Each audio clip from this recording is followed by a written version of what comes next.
Hey guys, welcome back to another episode of your Homegirls podcast. I'm Jillian. I'm Sharon. And I'm Fatma. Today I just want to dive right in with something I found really interesting online. Did you know that in Hamilton, Ontario, you can rent out your apartment, your house, whatever, but you cannot rent out your swimming pool? What? That is, crazy. Yeah, so I came across this article. Basically, there's this platform called Swimply, which is like, I guess like swim. Yeah, I guess so. Something Airbnb like that. of swimming pools. Mm-hmm. Yeah, exactly. It's the Airbnb of like swimming pools, where like residents can rent out their swimming pool like by the hour to like other families and stuff, rather than going to like community pools. So I guess like it kind of blew up during COVID because like there were so many restrictions. That makes sense. You know, people like couldn't go places, so they were renting out like private pools for use like by the hour or whatever.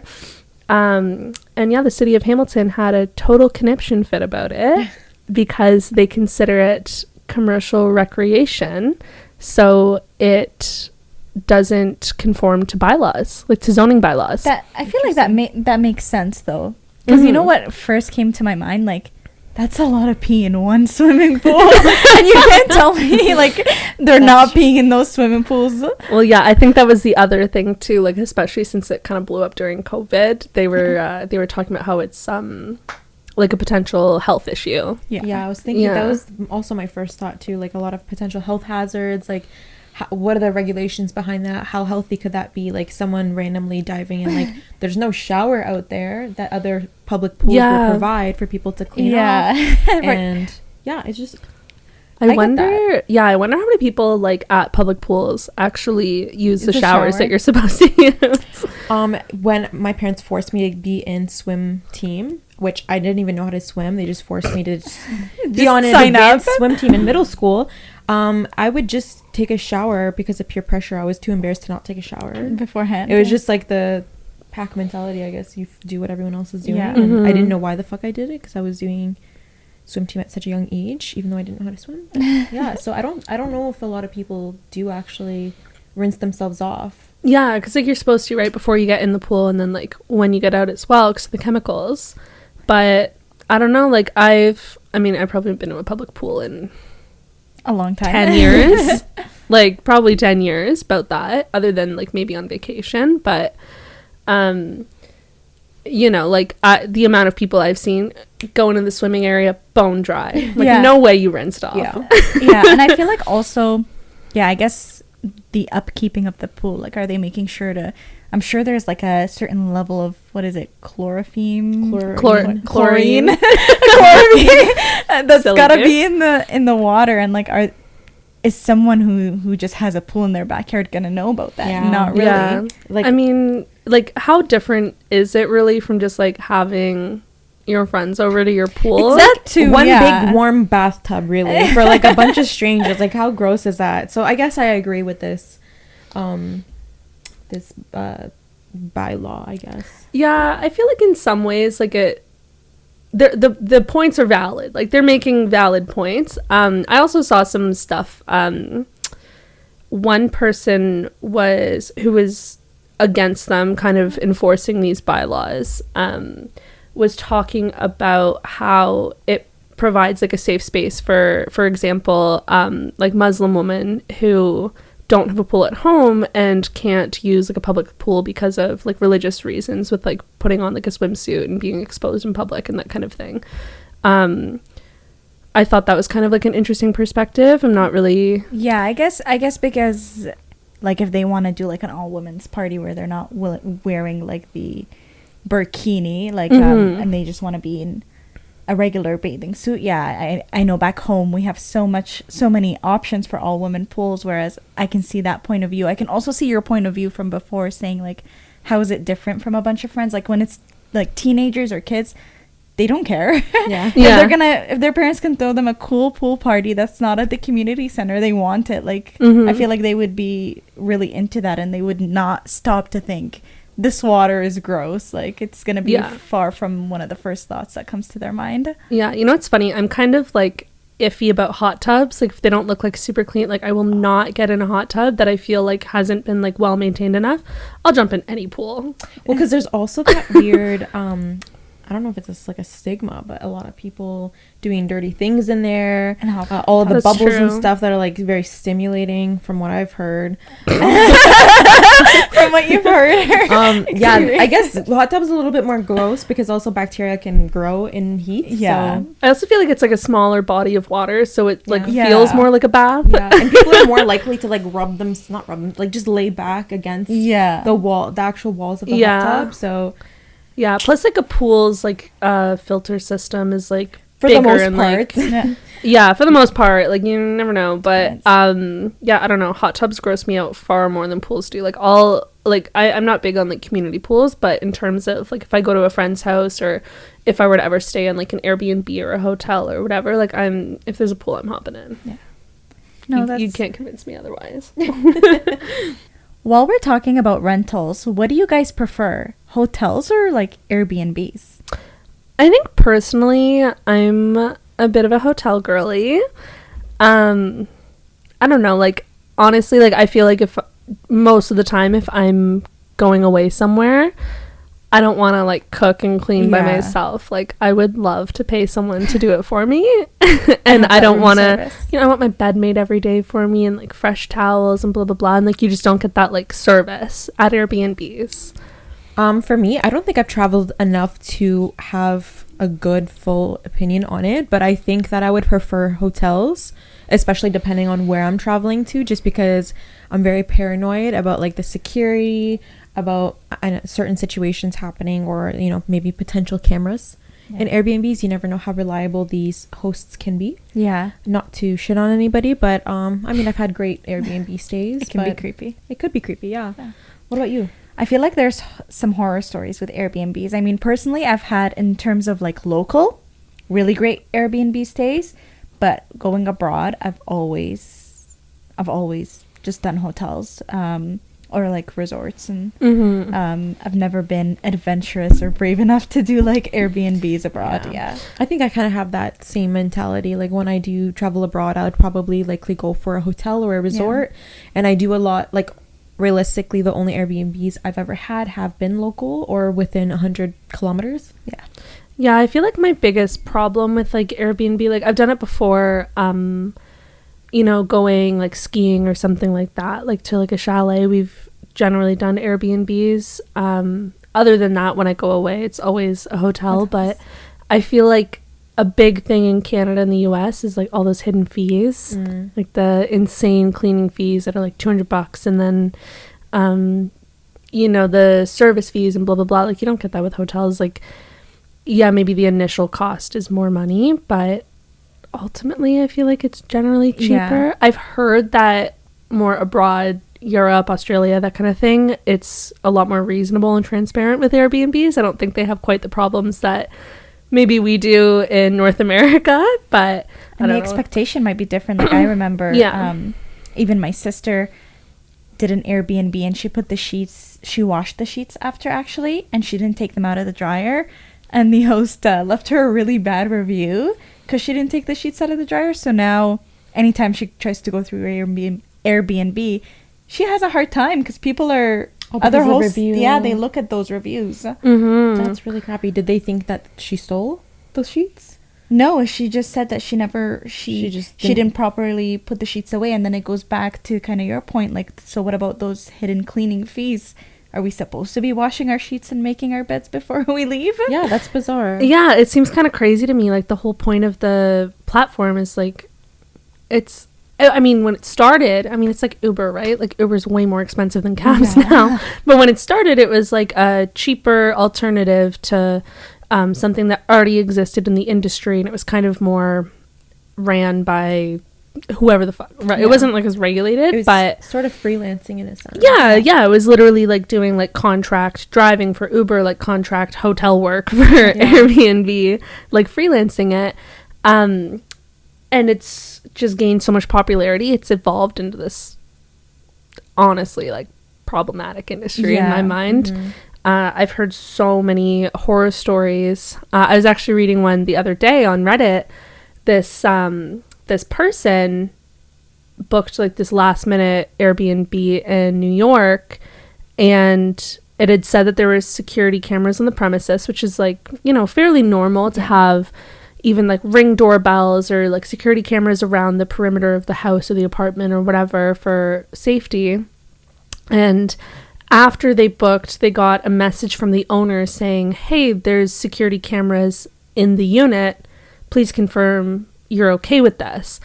And it was a studio apartment. So who would be okay with that? Yeah. So the cameras in a studio are obviously like in your bedroom where you're getting changed and sleeping. So they said like, no, I'm not cool with this. I want to cancel. And the owner or the host, I guess, wouldn't let them.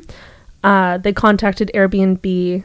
They were like, yeah, we'll give you a full refund and we'll even cover 30% of your stay in the hotel that you go to. They booked a hotel.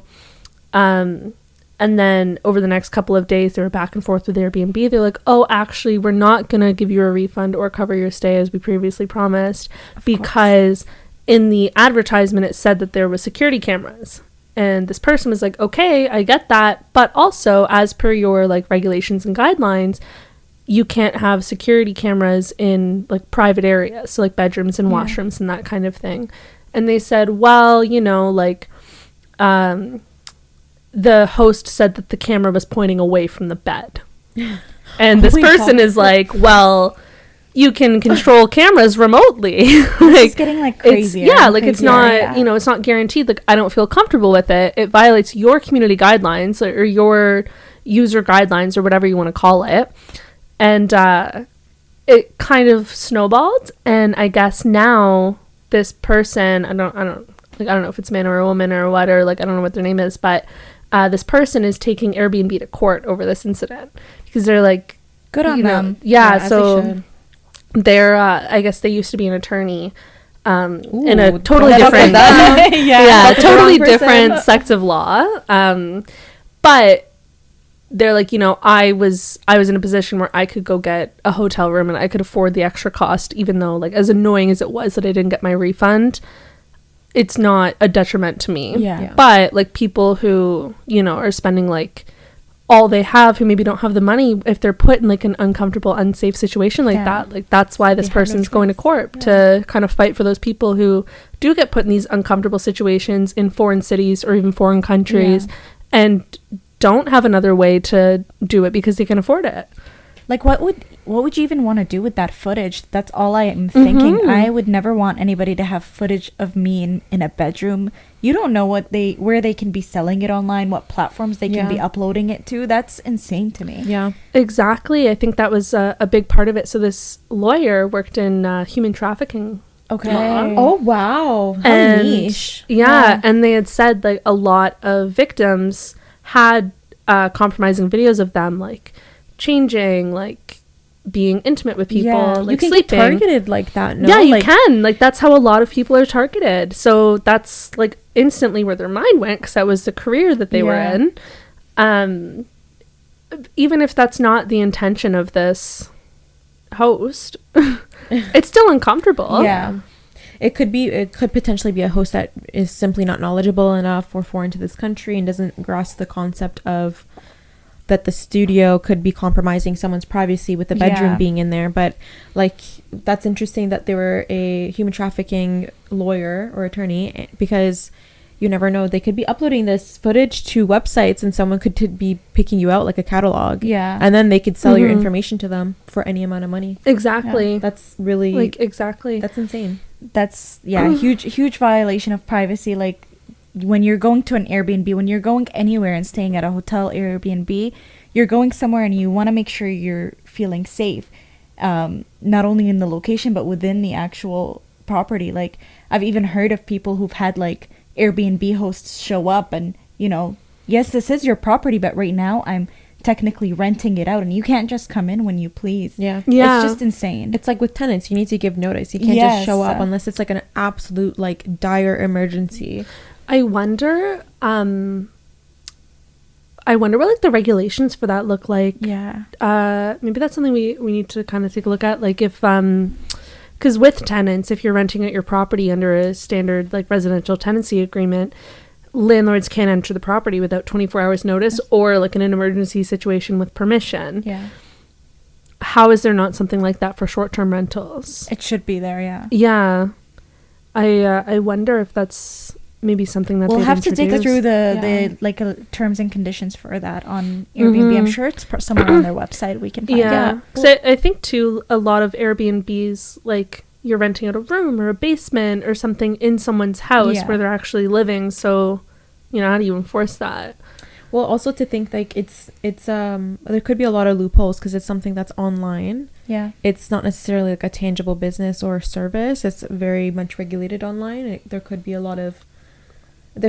these regulations that just aren't regulated or enforceable. Yeah. I'm sure they have their, you know, like their rules on their site or whatever, but it's not like it's binding law like a residential tenancy agreement. Exactly. And there's no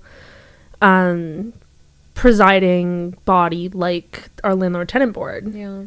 I think because it's getting so popular, so big, a ton, like everybody and their mom wants to own an Airbnb, wants to host it. Like even my sister was inquiring about Toronto, which I guess we're gonna get into about Toronto short-term rentals, but it's so big now, there needs to be a lot more regulations on it. Because it's very favorable to the hosts right now. And again, not to say that some of these situations we shouldn't be favorable to the host, but there is two sides here. There's two parties. There's a host and there's a guest. So there should be some protection for the guests as well, because they're paying. A lot of these Airbnbs are not cheap. We're paying big money, and like you said, there's tons of fees, cleaning, a lot of extra services. Sometimes you don't see up front, and so we need some protection as well for the guests. Yeah, I saw like a Twitter thread, and someone was complaining about like their Airbnb experience. I think they said like they like tidied up, they took the trash out, they stripped the beds and whatever, but like they didn't like do like a proper vacuum or mop or something, and the owner rated them really poorly, which sucks because it makes it harder for you to like. And they paid $180 cleaning fee, so they're pissed off about it. So this person was kind of ranting on Twitter about it, and this thread completely blew up. And I found like kind of like a sub thread, I guess. This person replied and was like, "Yeah, I'm a host. I have a $285 cleaning fee with my property, but I don't expect anyone to do any type of cleaning up after themselves. Like they can leave it a complete mess for all I care, because I'm charging $285. And this person was getting torn to shreds. Rightfully so. I mean, that's a huge cleaning fee. Like imagine you rent this place for 2 days. If you're there for 6 months, that's a different story. Yeah. And a lot of people were like, "Oh my God, that's insane. Why don't you build it into the price?" Yeah. He's like, "Well, I want to clean I want to pay my cleaners a living wage, which is like X amount in the state plus supplies plus blah blah blah for like an 8-hour day." And it was like a 3-bedroom property. Like, dude, we have personal cleaners who come like once a month to our homes that are in constant use, and it's like $150 for something comparable, and it takes like 2 hours. A full like move out clean after a tenant has been there for years is like $500, and that's like a full house, like top to bottom, deep clean. We're cleaning everything, right? So to charge $285 for someone that might have been there maybe 2 nights, that's crazy. Like they're pocketing it, right? Yeah, it's bizarre to me because like as a good guest, I will clean up after myself and stuff like that in general. But like the deep cleans, I never even knew people were doing like that. I would not even broom unless I actually dropped a bunch of chips or anything. I would never broom. I would never sweep. But you know what I mean? I wouldn't sweep or mop or anything unless like I made the mess and it's like very visible and obvious. Like I wouldn't leave like dirty dishes, but I'm also not gonna like clean the toilets and scrub down the tub, exactly. Like, and go squeegee the bathtub, like I'll leave it reasonable. If leave it how you came into it. If there was a spill, I'm gonna wipe it up, or if there were crumbs, I'll sweep that up or whatever. Just like regular human decency. But I'm not gonna go detail your property if I'm paying a fee. Exactly. And not only that, I feel like when you signed up to be a host, I mean, in my mindset, if I'm a host, of course, if I'm constantly having different people coming in and out of the property, I'm already expecting that I'm going to be cleaning to some level of extent. So you can't tell me that wasn't initially like partially thought about in the price of the stay. I understand adding an extra cleaning fee, but when it goes into the hundreds and then 200s, like it just doesn't make sense. You already know what you signed up for. You have to clean between guests. That's just the nature of the business you decided to start. And the thing that blows my mind too, so this particular place, I think it was in like Florida, like it was a southern state. We all know the cost. Well, I definitely know the cost of American real estate, significantly lower, like to the hundreds of thousands of dollars lower than Ontario real estate. So like we know what a mortgage looks like on this place.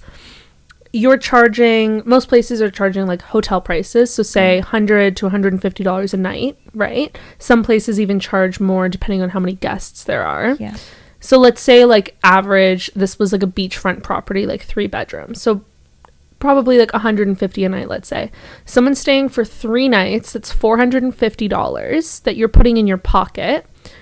Your monthly mortgage is probably like $450, even if you buy it at like an expensive point. Like say your monthly mortgage is $1,000, $1,500, like let's just say, like let's call it $1,500. You need to rent out your place for 9 days to cover your mortgage. And in those popular places, you are on a beachfront all month long. It's constantly rented out. But also we have to keep in mind they do pay like the Airbnb fees and the property managed, like the arbitrage fees as well.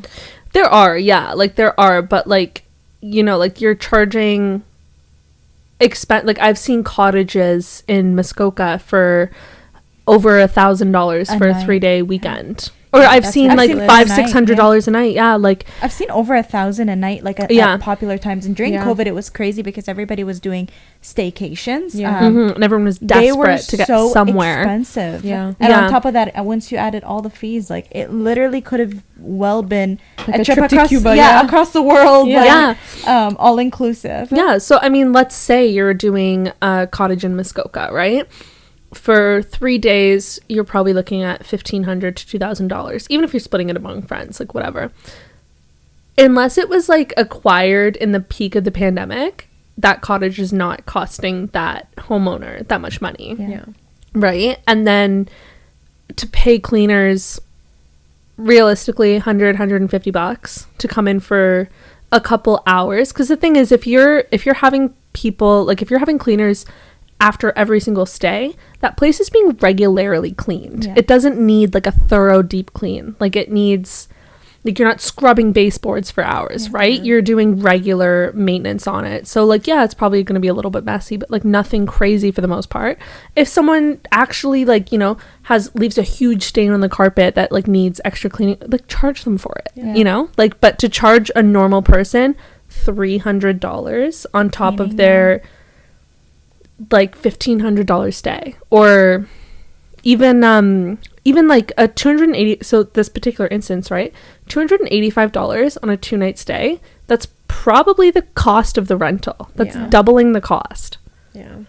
You might as well go to a hotel. Hotels aren't doing that to you. Hotels are probably going to be cheaper than that. Or like if you are paying that, so at that point, what, like $550, $600 for a 2-night stay, including that cleaning fee and all the other hidden fees, you're staying at a bougie hotel where you're not cooking for yourself. You don't need to clean up. You don't need to worry about like the extra charges. Like hotels just charge you if you like steal shit or or like actually make damage, right? Like hotels aren't going to charge you for a stain on the sheets. Airbnb hosts will, you know, like it's, I don't know, it's getting completely out of hand in my opinion. It is out of control. But in Toronto, I'm not quite sure when they've begun this. They have these regulations for short-term rental that we were discussing earlier. So in Toronto, I believe it came into effect in like 2019 or something. Like it's been around for a while. But short-term rentals, so first of all, tons and tons of condos don't allow them at all. And like they'll have signs like posted specifically like, which is no why Airbnb. There's so much vacancies, especially in Toronto. So basically the rule in Toronto is that you cannot rent out your home as a short-term rental for more than 180 days in a calendar year. So that doesn't mean like necessarily a consecutive stay. You could rent out to as many people as you want until you hit that 180-day cap, and then if you surpass that, you are breaching the bylaw and you could potentially be fined or whatever for it. And along with that, in Toronto, if your home is vacant for 6 months or more, with some extenuating circumstances, like if you're sick, if you're renovating, like something like that, it's acceptable if it's your primary residence. But if you have a secondary home that's vacant for more than 6 months, you're subject to, I think it's a 1% tax. Okay. For like, it's called the vacant home tax, and it's based off of the, like the current value assessment from the year prior, I guess. So for 2022, you'd pay that tax in 2023. So the deadline just passed not too long ago. I guess about a month or so. 2nd, it was February 2nd. And you'd pay like a 1%. So if you had $1 million condo in Toronto, you'd pay a $10,000 tax if your home was vacant for more than 6 months. But you're also not allowed to rent it out for more than, I guess 180 days would be just shy of 6 months, like just shy of half of a year.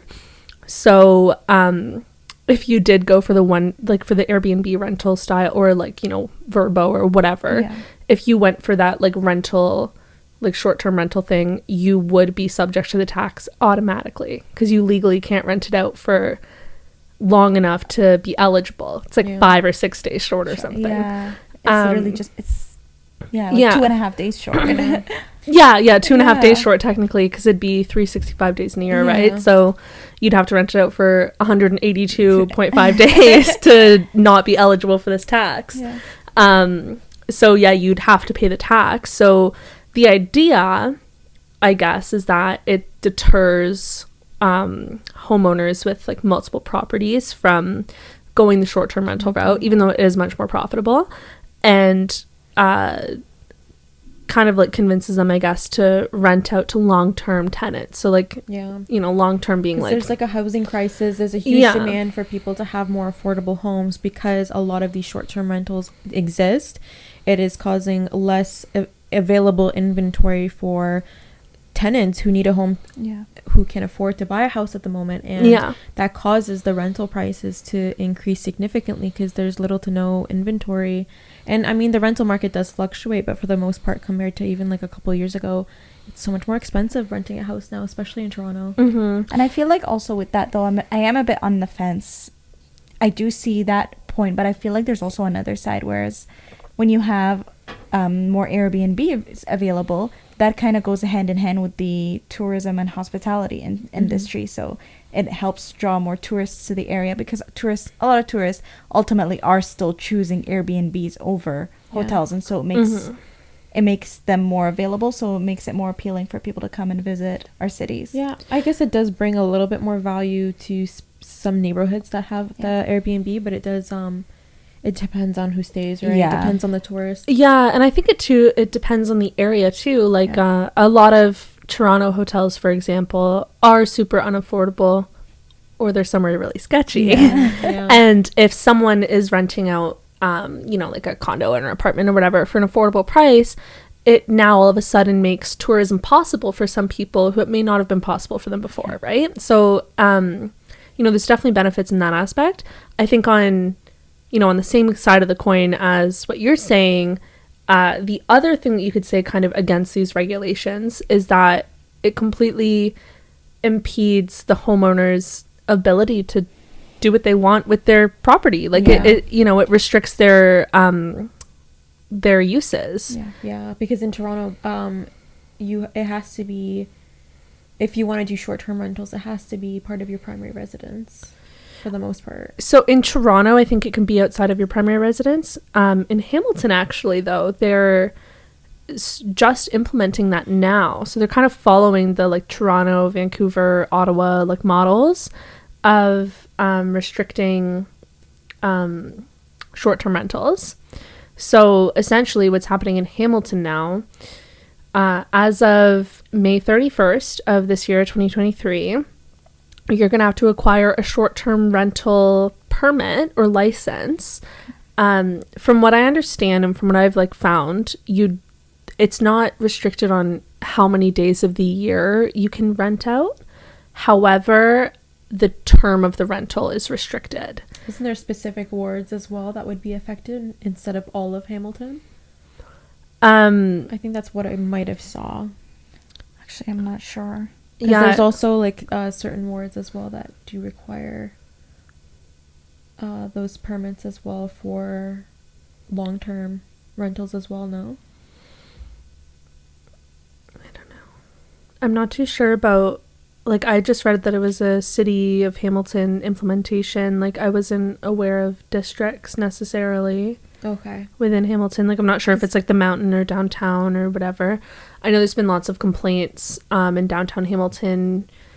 And part of the goal here is to crack down on like party houses. Because that's a big thing with Airbnb, right? Like renting a house with like 30 people, everyone pays like $20 and you just go like nuts and party, and it's a huge disturbance for the neighbors. It's a nightmare for the hosts because you're destroying their property, and you know, it just causes a whole slew of issues. One thing that has been implemented in Canada apparently, which I didn't actually know this until I saw it today, I haven't really rented an Airbnb and like haven't gone anywhere in, I don't know, 4 or 5 years now, so it's been a while for me, but Airbnb is now restricting anyone under the age of 25 from renting a full house. Interesting. Oh, yeah, that's kind of like car rentals. Yeah, so you're allowed to rent I guess like a room or like a basement apartment or whatever that someone's renting out, but you can't rent a full house. And that's to deter from having these massive house parties on someone else's property. And I feel like there was also I remember seeing on the news a few cases where there's been crime happening at these parties.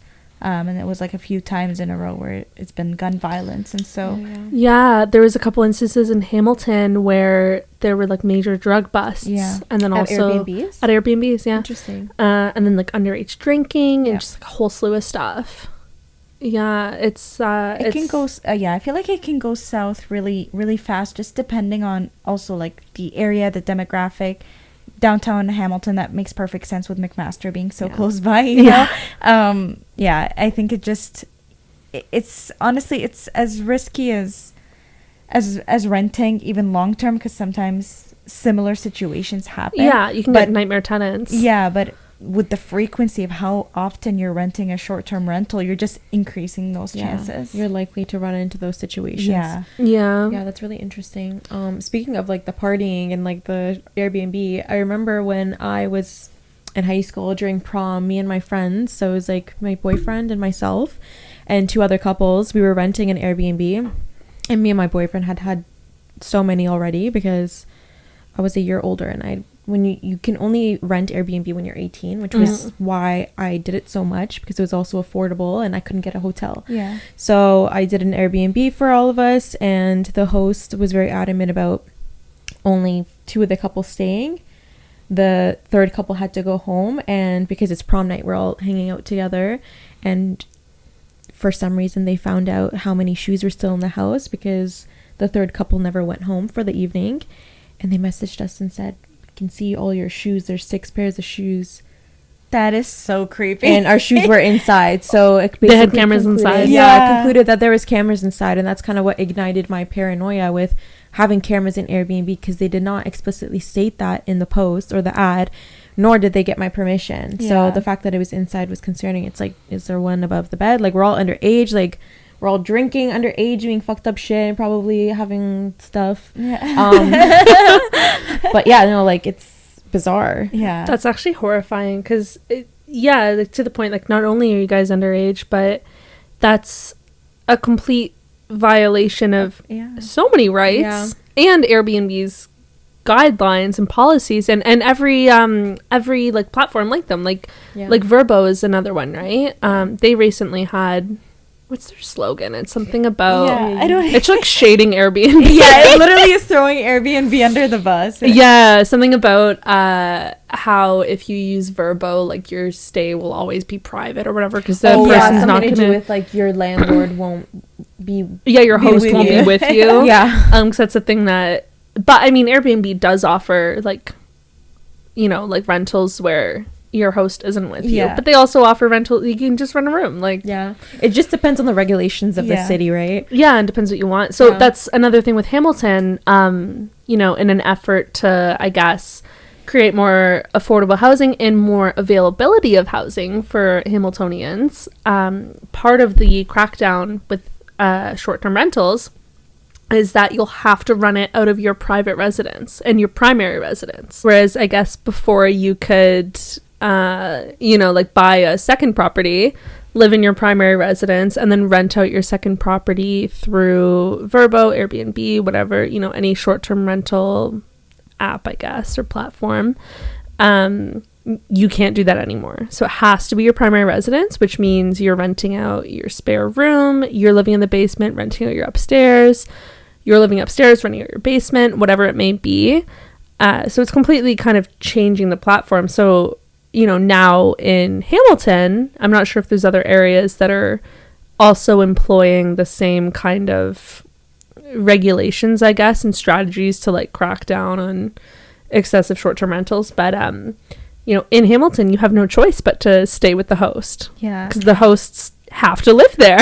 I feel like that's going to be a whole new, like opening a door for a whole new level of horror stories, because actually my brother's Airbnb horror story stems from that, staying in a room where the host was there too. And I mean, just to kind of cut the story a little bit short, it was insane because she wanted them as the guests to follow her traditions, which is totally okay. And so she had very specific slippers for using inside the house. And my brother went out for like a smoke at like 3 a.m. and he accidentally walked out to the porch in those slippers and walked back in with them on.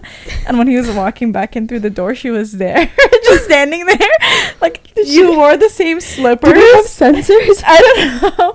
So she knew he wore the same slippers and she started to go crazy and it just escalated. Anyways, she wouldn't leave the room he was staying in, even though it was his room. She kept saying, it's my house, but why are you renting it out then if you're not going to be comfortable? Anyways, my brother tried to just get past it and he just turned off the light to go to bed, and he looks up and she's just sitting there in the corner of the room. And so he thought at that point he's got to call 911 and have them come and that's a good call. see what's happening. But yeah, even the police officers looked at her and they said, you are not fit for this kind of business model. Like, if you have these really specific rules, you have no boundaries. She couldn't even wait until the next day and just tell him, let's cancel the rest of your day. She was there in the corner of his room at 3 a.m. That's so horrifying. Cross-legged, just watching him sleep. I just have no idea. It's just bizarre. I feel like this is about to happen to everybody. She's cross-legged. Just like in the corner. Oh god, Sharon's about to have a laughing fit. Sharon's laughing fits. This cannot happen. Yeah. No one will ever. Give us a few minutes. She's crying. Guys. She's crying. It's happening. Oh god. Oh my god, it's like our Christmas photo shoot all over again. Oh, get your shit together, girl. Thank God for setting spray. Oh my god. No, she was just on the ground. Or I don't know. I think he said she might have been in the closet or something. I don't know. And she was just there. I can imagine like a closet with like the like almost like California, like the not fully, you know, not fully closed off, like kind of see through, and just like she's just sitting there. So creepy. Oh my god, guys. Oh god, that's horrifying. Reset. Is there footage? He does have a video. Oh, Yeah. That is so funny. Oh my god, I can't do this. And a police report to back it up. That's fucking awesome. Yeah. Oh my god. Like, I know for me, like my only like negative experience, again, like I barely travel. I stay in hotels. So I don't really have that much negative interactions with Airbnbs, but I did stay somewhere once. We got like a chalet in, oh my god, what's that place called? Mont Tremblant. Okay. So we're doing a little ski thingy in Mont Tremblant during I don't know, there's this thing that they do in university where like 1 billion kids go to Tremblant on like a ski trip, and they call it something Snow Jam, I think. I don't know, but we were like, ah, fuck it, let's go to like Snow Jam, let's call it, but like let's not pay that much money, so let's just go to the same place on our own dime and we'll get an Airbnb. I will say, like, overall positive experience, but this place was supposed to sleep like 14. I think 10 of us went up together, and they were including sleeping on like couches and like not even pull out couches. So I remember like my best friend Kim and I, best friend at the time, we like just slept on the couches, and I mean we didn't give a shit. We were like, you know, as in first year university, I was like, fuck, I do not care.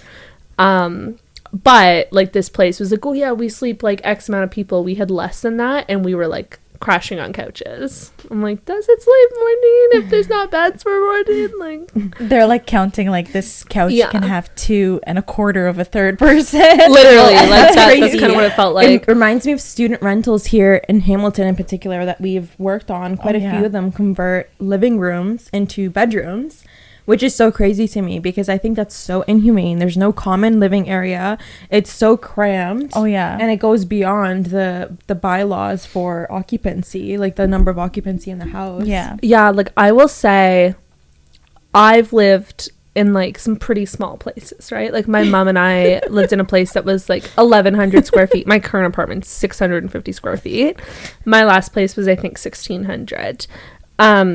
I have seen student rentals other than like my current apartment, like smaller than anywhere I've lived with my parents, right? Because also like legally to be included in square footage, it has to be above ground. So basements don't count. But like my mom and I had this one place, 1,100 square feet. The basement was a little bit smaller than the top, like it was a bungalow.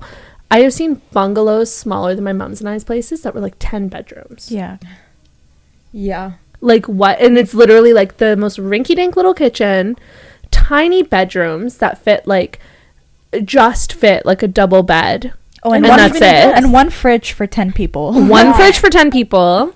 That reminds sometimes me of that not even. Yeah. Oh my. Yeah.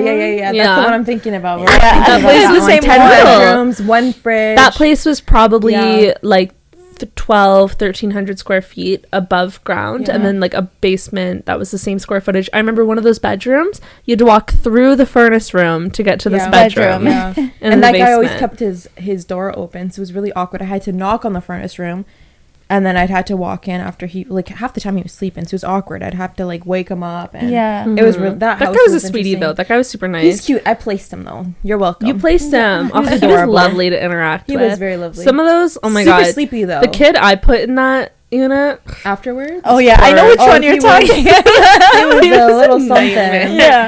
Yeah. The one of the tenants up there, I remember I'd go frequently because that was a little bit of a hard house to rent out because there was a lot more of the single rooms left instead of a big group renting it out. It's not really walking distance to anywhere in particular. It's like 20 minutes to closest grocery store walk and 30 minutes to campus, and it was like a 15-minute walk to the bus, and I always showed it in the winter. Yes, when it was like so 4 feet of snow. So one of the tenants, like, who was on the main floor, we'd walk in and he would be super attitudey, like, make sure you take off your shoes and stuff. I'm like, who do you think I am? Anyways, like one day I walk in and he's like it was Valentine's Day, by the way, with the full like balloon and everything and stuff, and he's all happy and shit. He sees me, he's like, how long are you gonna take? My girlfriend's on the way. I was like, the fuck? Sorry, was that we're gonna blur that out for legal reasons. Yes, that was him. Nightmare person. I remember he got mad at me once. I sent notice like 3 days prior that I was gonna be there for an hour one afternoon. When he's like, I have family coming over, so can you wrap it up? And I'm like, I have a showing in half an hour, and I sent notice. I'll take as long as I want, bud. Family coming over to just chill to in your room, garbage apart. Like that doesn't even there's have no living room. There's no living room, no dining. Like I think they had like a table that didn't have any chairs. Yeah. It was just like all the appliances were there. There was no outlets close by though, so it was just like a little living room for the appliances. Yeah, literally, like you couldn't. Have you remember the entertain. microwave? The microwave is from like the 1950s. It That was like place one of was those like horrifying. the knob ones that you turn, and it was like wooden almost. It was really interesting. Yeah. But they had 2 microwaves, which is a good start. Yeah. I remember the it one was supposed fridge. to. So it was supposed to be a 10-bedroom house, but it was Yeah. 9 bedrooms because Right? the What tenant Oh, tore down a wall. That is like a nightmare. Students And he turn it into a 9-bedroom. There. Yeah, he's stayed still there. He seemed nice though. Yeah, he seemed great. I was surprised it was him. Yeah. Yeah, he's as of like last year, he was still there and he was staying Yeah. for. So he should be living there right now. This might be his last year. I don't know, but he's Yeah. still there now. I don't know what kind of effect he has on the landlord. Maybe Ugh, that I place- Don't know. Yeah. You never know. That You never- property was just fucking. Yeah. It was something a else. little nightmarish. Yeah. That's the problem though, right? When you have landlords that are thinking, how am I going to maximize profit? And then you have tenants that want the cheapest rent, but when you're looking at everything that way, you're compromising quality of life in a sense. Yeah. Yeah, like how depressing would it be to live somewhere like that? Where you have nowhere but your Especially- room to be. Yeah, like you don't even have a living room you could go hang out in and like sit on the couch and be social. Especially if you're not living with your friends. Yeah. It's really upsetting. Yeah, you're living with strangers. There's no common area except for like maybe when you're making breakfast where you'd Yeah. interact with someone and like chat Oh my with god, the them. bathroom at some point in that Oh, particular property,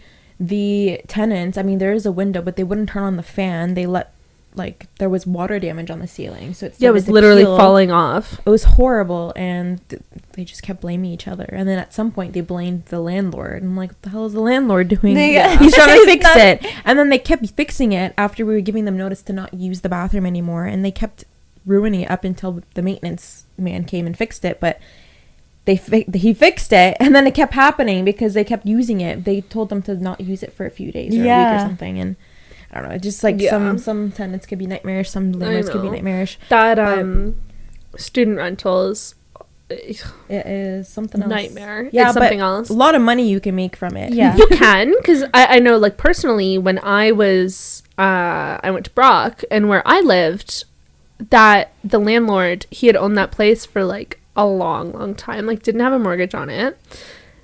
Even if he had bought it, like, at the time, like, his mortgage probably would have been, like, the $1,000 range, Yeah. but I knew for a fact that he had owned it for a while. We were each paying about $500. I think it was actually a 7-bedroom house, but only ever 6 of us lived there. But it was like 3 bedrooms upstairs, 4 bedrooms downstairs.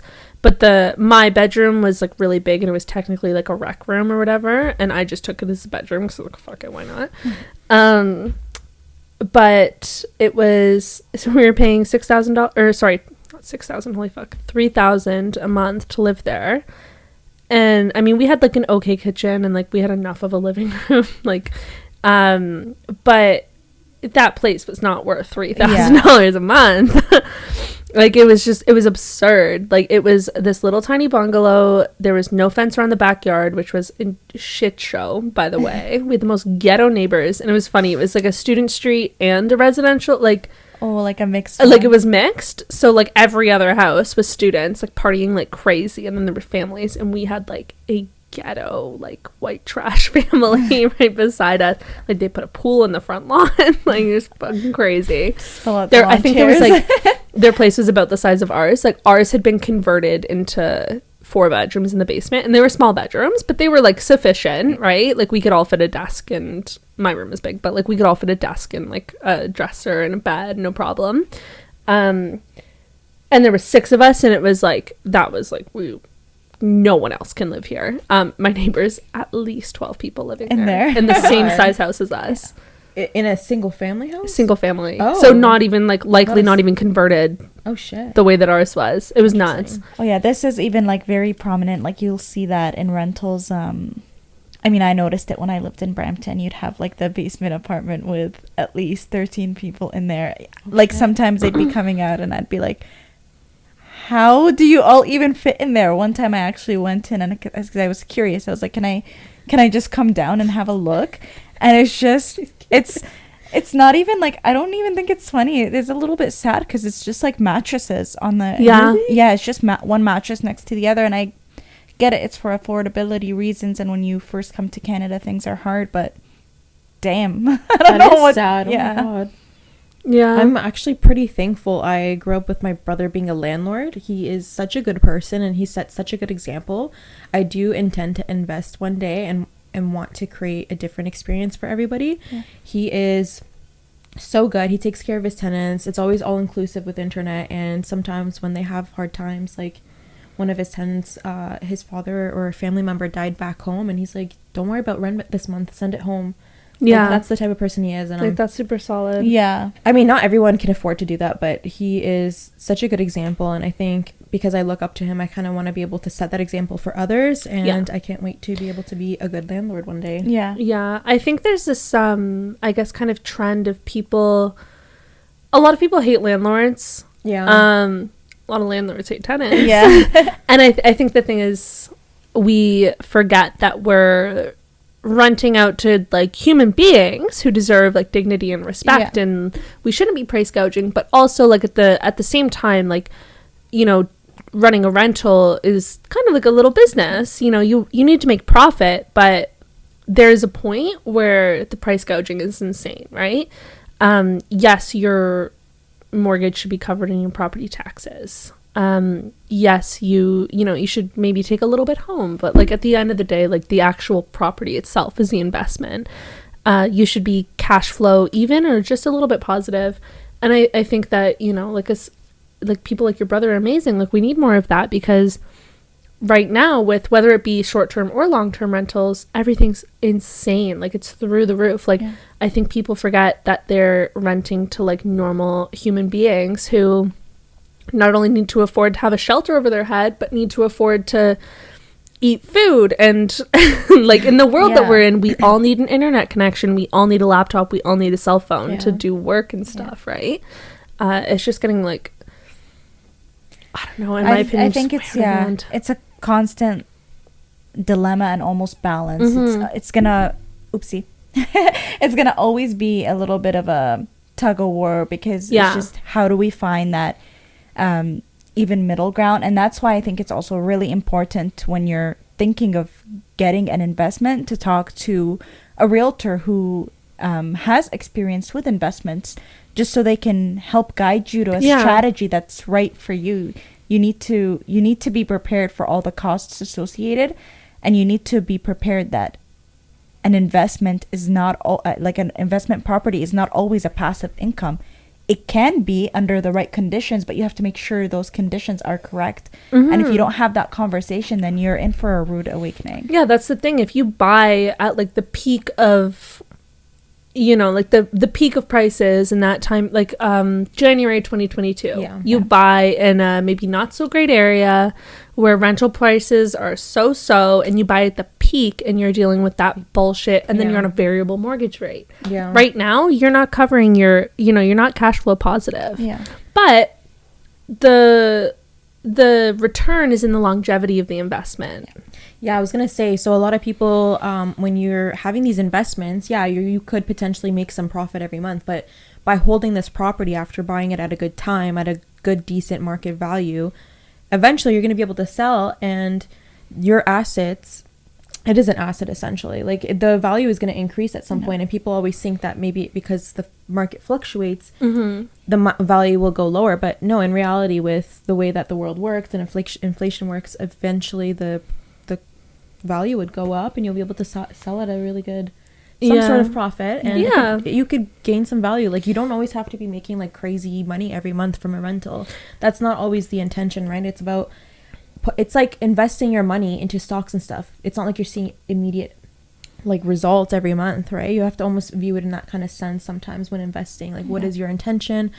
What kind of outcome do you want to see with this investment? Like doing that thorough planning, like you said, with your realtor, to see what kind of investment, what kind of property you want. Like, do you want that monthly income, or do you want to be able to hold on to the property? Do you want to BRRRR? Like there's different options that I think that's the misconception, right? That you're gonna buy a rental property and all of a sudden you're gonna have $1,000 in profit from rent every month. Like that's insane. Like most landlords, you know, there are exceptions where for whatever reason they are making a lot more money. I know I had I had a friend in Ottawa who their landlord had the potential to make a lot more money, like, and have a huge monthly return. They didn't. They rented this place out to my friend's girlfriend for like $700 a month years ago, and she never moved. And he didn't even increase the rent like to the amount that he was legally allowed to, like as per the guidelines, right? Never asked her for a dime more.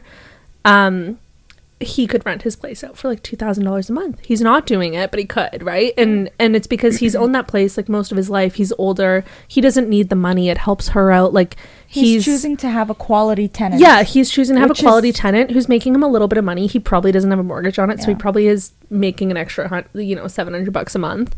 But that was his choice, right? And there are instances where, landlords are making that kind of profit. It's rare. You should be juiced that you're making like $100 a month, $200 a month, and then your return is going to be in the long term holding onto that property. Its valuation increasing, and you cashing out on that. Yeah, I feel like a lot of people are ignorant to these things, especially in this day and age. No one wants to work. A lot of people within our age range or even younger don't want to work. They just want like quick money. They don't want to. There's not a lot of value in terms of bringing, I don't know, income or investments home. Like, there's not a lot of understanding behind that. And I think as realtors, we are striving to kind of educate people in understanding, like, sometimes it's not even easy being a homeowner, like being a landlord, or even vice versa, being a tenant. You have to sort of see all perspectives and look at all your options. Yeah. And even adding to kind of what you guys were saying before, an investment property can be an asset, and it should be an asset, but having that conversation before obtaining the asset so that you have an exit strategy for if it becomes a liability is so important. That's why you have to have the conversation. You have to know, if this property becomes a liability, how am I going to get out? How am I not going to get stuck and be emptying my pockets into the property, right? It can be draining, it can be stressful, and it can honestly be something that can lead to a huge headache in your life when it was supposed to improve your quality of life. So again, those conversations with an experienced realtor who can explain how an investment can be beneficial, but be transparent and say, hey, sometimes it doesn't always go as planned, and this is what happens, and if this happens, this is what we would do. That's just really essential. I think it's so important that you have a realtor, a mortgage broker, any like industry professional that you consult, even property managers, or like stuff like that, other landlords, like set the expectation, understand what your investment's going to look like today, what it might look like in 2 years or 3 years or 4 years or whatever. Like, understand the market fluctuates, interest rates change, the amount that you can ask for in rent, like we saw it in Toronto during COVID, prices tanked. Rental prices they're not dropping drastically right now, but they're on the decline a little bit, right? Understand what your investment looks like, and make sure you're in a position financially that you can take that risk.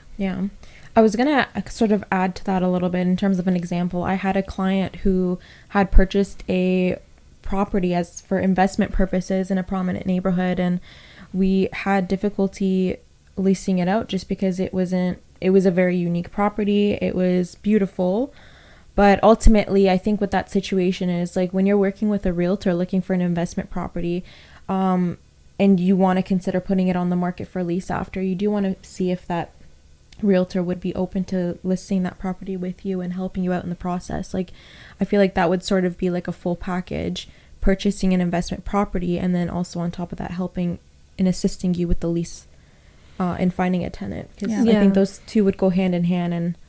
And they need to be up for it. They need to be confident that they themselves can lease it out. And if they're not, red flag. Might not be the right property for an investment or that kind of investment. Right? Some properties are better suited to short-term rentals, and some are better to long-term rentals. Like, for example, a cottage property in the Muskokas. You're likely going to want to go the short-term rental route. It's plausible. The tourism will keep it going. Like, who's living long-term on the lake, like year-round in Canada, right? And I think that's something that maybe a lot of realtors need to be more aware of when they're assisting their clients, or more transparent. Like, and also you can only offer your best advice. Ultimately, it is a client's decision. Yeah. If they want to go contrary to what you're saying, that's up to them. But it is your job and part of your due diligence to let them know, like, hey, in this market, in this area, if this is your goal with this property, This could be the outcome. these, Yeah. you know, this could be the outcome. Yeah. This is kind of the trend in this area, like whatever. And I feel like that's skipped over quite a bit. Yeah, definitely happened in that situation. And Yeah. And feel free if anybody ever has questions where, even if you already have a realtor, like you want to run something, a scenario by us, or you even want to start the conversation, we're honestly just a DM, a call, an email away. Yeah, we're always happy to help with any real estate inquiries, any leasing inquiries, or life advice. Hit us yeah. up. life advice, landlording, property management. Like yes. we're familiar enough with it, and we've got the connections. If we Yeah. don't have the answer for you, we can certainly get it. We'll for hook you up. We know everybody, so don't worry. We got all the contacts. We're not just your homegirls, we're everybody's Yeah. homegirl. Yeah, For we're real. everybody's homegirls. Exactly. We'll hook you up. All right, and with that, you can find us on Instagram, your.home.girls. Facebook's the same thing. Yeah. Um, Everywhere. Spotify, really. TikTok. YouTube. Yeah. And We're all over the place. yeah. We're all over the map. And as always, our personal real estate business accounts, we're all linked on our homepages everywhere. So you can find us, DM us, call us, text us, whatever, with any questions that you may have. We're always happy to answer. Awesome. Yeah. With that, thank you so much for listening, guys. We hope to see you and hear you. And we'll catch you next time. See you next time.